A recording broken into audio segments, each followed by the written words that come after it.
long time video. Like the 18 views I've gotten on this thing so far. If you have not been following it, you probably won't know what's different on the hydrostatic crawler. First thing is now a 12.5 horsepower single Bergen Stratton engine in the front. Swapped it with my friend. The front tires are still the same, and I swapped the back seat. This old one. This one is actually adjustable. Bring it forward and backwards, sort of. I didn't do a video on the engine swap because it's pretty simple.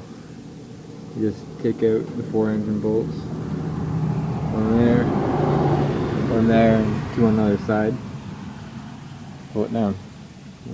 Pull them out, actually. I switch the bolts around and thread them to the bottom. I thread them to the top of the engine block part. Then underneath, you just gotta put a bolt on. It's a lot easier if you're constantly removing and reattaching an engine. We have a pulley on top.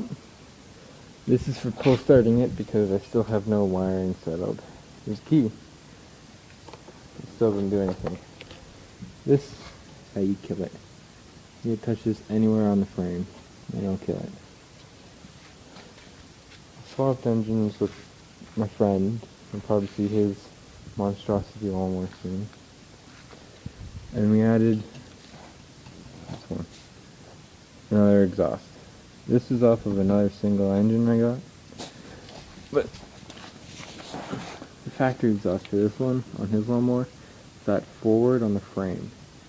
And the exhaust came out the hole down there. You can see I welded it and redirected it at the front so it would fit on.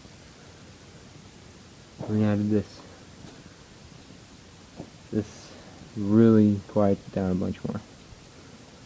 The future plans are to be putting car tires in the back. I just have to finish cutting out and welding them on. Cutting out this hub part